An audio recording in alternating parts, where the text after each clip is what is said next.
Como não errar o diagnóstico de pneumonia e suas complicações nos exames de imagem? Meu nome é Rafael Nassif, eu sou médico radiologista e eu ensino médicos a interpretarem exames de imagem de forma rápida e assertiva. Então, se você é médico recém-formado, se você é médico generalista, se você trabalha em pronto-socorro, se você quer ficar seguro, isso foi uma falha na sua formação na faculdade, isso você precisa para o seu plantão, você precisa interpretar raio-x, você precisa interpretar tomografia. Você não pode ficar com essa falha na sua formação, esse gap na sua formação. Pneumonia é muito importante porque simplesmente é uma das infecções mais frequentes do pronto-socorro. E nesse processo todo entre o diagnóstico e o tratamento, no meio disso, a gente sempre vai ter um raio-x ou uma tomografia para ajudar ou complicar a sua vida, né? Porque se você não sabe interpretar, complica a sua vida. Se você sabe, ajuda você, tá? Eu vou mostrar para vocês como você identifica as pneumonias nos exames de imagem, o que a gente tem por trás, para você não ficar decorando, para você entender o porquê que aquela imagem aparece daquele jeito, tá? Quando você entende isso, você nunca mais vai esquecer. Você nunca mais vai ter dúvida. Então, o que a gente vai ver aqui, ó? Aguaraciaba, 66 anos, com queixa de dispneia, tosse e expectoração há 4 dias, tá? Acho que você tá no pé, você vai atender uns 10 pacientes pelo menos assim com essa queixa aí, né? E aí o paciente chegou com febre, disse que estava com febre hoje e que a dispneia que ela estava sentindo piorou. E aí ela falou para você assim: doutor, parecia uma gripe no começo, era uma coriza, um nariz escorrendo, eu tive alguns espirros, na verdade isso faz uma semana. Mas de 4 dias para cá, eu comecei com uma tosse, que no início era uma tosse seca, não saía nada, mas gradativamente essa tosse começou a ficar meio amarelada, com secreção, com expectoração, e de ontem para hoje está com bastante secreção. Beleza, ela disse também que estava lá com você mediu, estava com uma frequência cardíaca de 106, uma frequência respiratória de 26, uma saturação de 95 e uma pressão arterial de 140/80. Bom, aqui você pensou em pneumonia, assim eu espero, tá? Esse é um dos diagnósticos que passou pela sua cabeça. E veja, o que essa pneumonia ela representa no contexto pronto-socorro? 2,5 milhões de mortes no mundo, um dado de 2019, isso só os casos que foram notificados. Imagina os que morreram sem ser notificados. Então é muita gente. Então, você tá com esse paciente lá e aí você precisa entender que esse diagnóstico é um diagnóstico clínico, tá? Você já está com essa história autorizado a prosseguir com tratamento para esse paciente. Ah, então, Rafael, então tchau para você. A gente não precisa de raio-x, a gente não precisa de tomografia. Já dei o meu diagnóstico, já dei o tratamento. E aí? Errado. Você vai pedir exame de imagem em 2 situações, ou para 2 situações. A primeira delas é para você saber qual é a gravidade dessa pneumonia, qual a extensão dessa pneumonia. Você não tem como saber isso no exame físico e na história, para dar diagnóstico de complicação. Qual é o exame que eu peço? E aqui a gente tem 3 exames que a gente pode pedir. Ué, Rafael, como assim 3 exames que a gente pode pedir? Raio-x, tomografia e ultrassom. Rafael, ultrassom para dar diagnóstico de pneumonia? Não! Ultrassom aqui na pesquisa de complicações, e aqui eu estou falando de derrame pleural e eu não estou falando de diagnóstico. Então, esses 3 exames são possíveis, mas ele vai encaixar no momento correto, no momento específico, tá? Tá, e entre a tomografia e o raio-x? Bom, obviamente a tomografia ela é o padrão ouro, então se você tem tomografia, não há por que a gente passar pelo raio-x, tá? Ah, Rafael, como assim, né? Tem que pedir raio-x primeiro, depois? Não precisa fazer isso. Hoje a gente tem tomografia com protocolo de baixa dose, a gente já pode partir para tomografia se você tiver tomografia no seu serviço. Mas isso não é a realidade da maioria. Eu sei que tem gente que vai trabalhar em lugar afastado, em lugar que tem pouco recurso e que só tem raio-x. Então, você vai ter que interpretar esse raio-x, você vai ser obrigado a interpretar esse raio-x. Não vai ter laudo, não vai ter radiologista, não vai ter ninguém para te ajudar, na maioria das vezes você é o médico do plantão sozinho, ou o médico da unidade básica de saúde sozinho, porque esses casos também vão aparecer na sua unidade básica de saúde. Então você é o médico que está sozinho, não tem ninguém, é você e Deus. Então você vai ter que interpretar. E mesmo nos locais em que há tomografia, você também vai ter que ver em muitas dessas situações, porque não tem radiologista, o laudo é à distância, o laudo demora, e você vai estar com aquela imagem ali disponível, e você vai ter que tomar a sua conduta, principalmente no caso de complicação.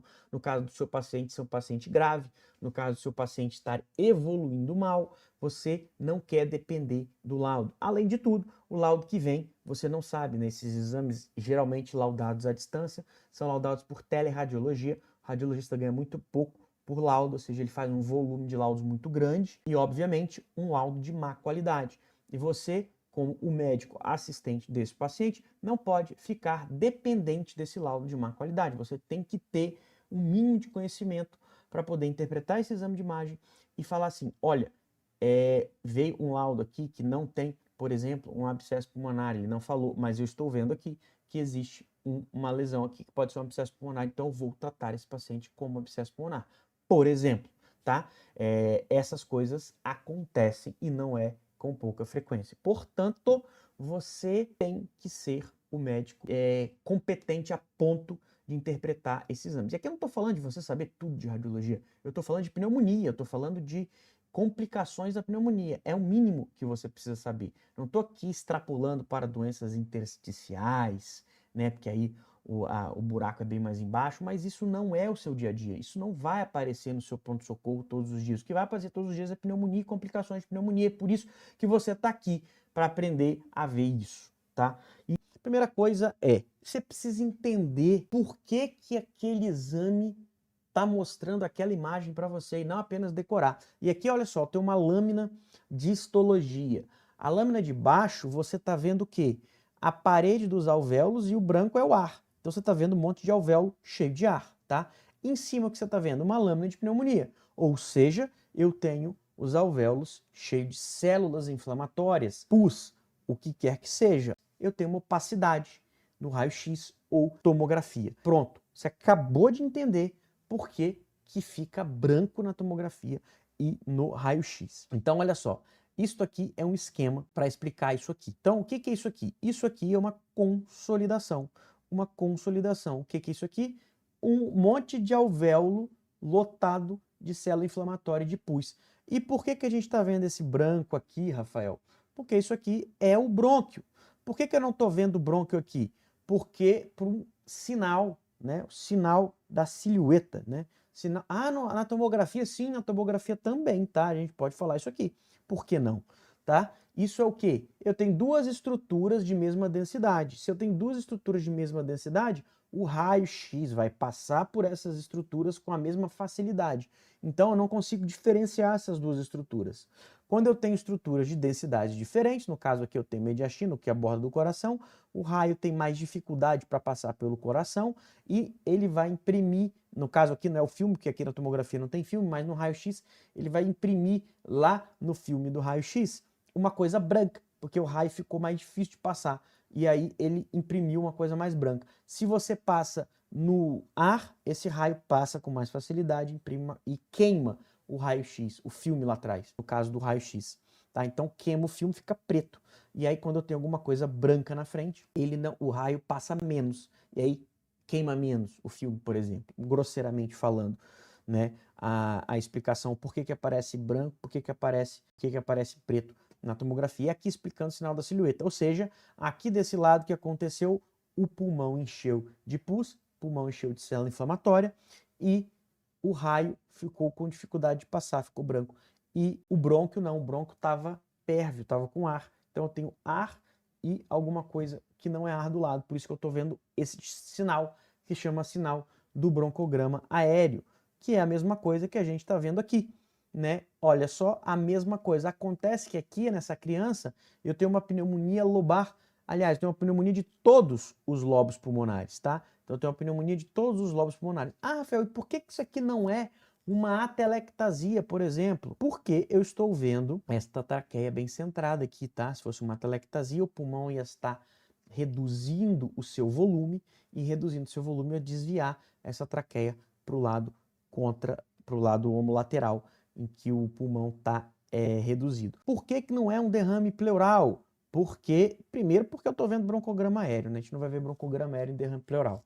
Segundo, que eu desviaria a traqueia para o outro lado, tá? Então, isso a gente vai ajustando para que a gente diferencie uma coisa de outra. E por que que não é uma pneumectomia, por exemplo? Uma pneumectomia não desviaria a traqueia, por exemplo, e ficaria centrada assim e ficaria branco assim também. Só que numa pneumectomia a gente não teria broncograma aéreo, tá?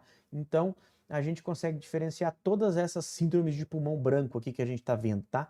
Que seria pneumectomia, derrame pleural, atelectasia e a consolidação, aqui no caso a consolidação inteira. Então isso aqui é só para explicar o broncograma aéreo, tá? Então o princípio é, o raio-x passa pela estrutura e ele vai ter mais ou menos dificuldade de atravessar aquela estrutura. E o que se imprime no filme lá atrás é uma coisa mais branca se tiver mais dificuldade de passar, uma coisa mais preta se tiver menos dificuldade de passar. Então, portanto, as densidades são a mais preta o ar e a mais branca o osso. E nesse meio a gente tem as intermediárias, que é líquido e partes moles. E aí vai ter densidades diferentes. Que você consegue ver isso aqui, né? Preto ar, aqui a coluna mais branca, as costelas, e as partes moles aqui, né, numa densidade intermediária. E o mais brancão aqui é a consolidação à pneumonia. Essa aqui é um tipo de pneumonia lobar, tá? E por que que é pneumonia lobar? Tem outro tipo? Tem um tipo broncopneumônica, um padrão radiológico diferente. Pneumonia lobar e pneumonia e broncopneumonia são padrões radiológicos diferentes. Então, qual a diferença entre os dois? Por que que eu preciso saber a diferença entre os dois?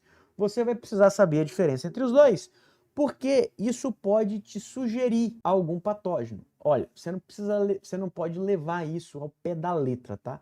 A gente pode ter os patógenos nos dois padrões, mas você pode sugerir o patógeno. Então você pode talvez até, né, já dar uma ajustada talvez no antibiótico, se for o caso, porque existe uma predileção por alguns patógenos para dar, por exemplo, pneumonia lobar, por exemplo. Na pneumonia lobar, que é essa pneumonia que você está vendo aqui, que ela respeita a fissura, ou seja, o brônquio, o alvéolo vai estar completamente preenchido por células inflamatórias, mas não ultrapassa a fissura. Então a gente vê aqui, ó, traçado a lápis a fissura oblíqua aqui, a gente está vendo, a fissura transversal aqui a gente está vendo, completamente desenhando ela. Aqui, ó, o lobo médio, né, a fissura oblíqua, né, e a fissura transversal aqui, a gente está vendo uma opacidade mais branca aqui no lobo médio, que é esse lado aqui.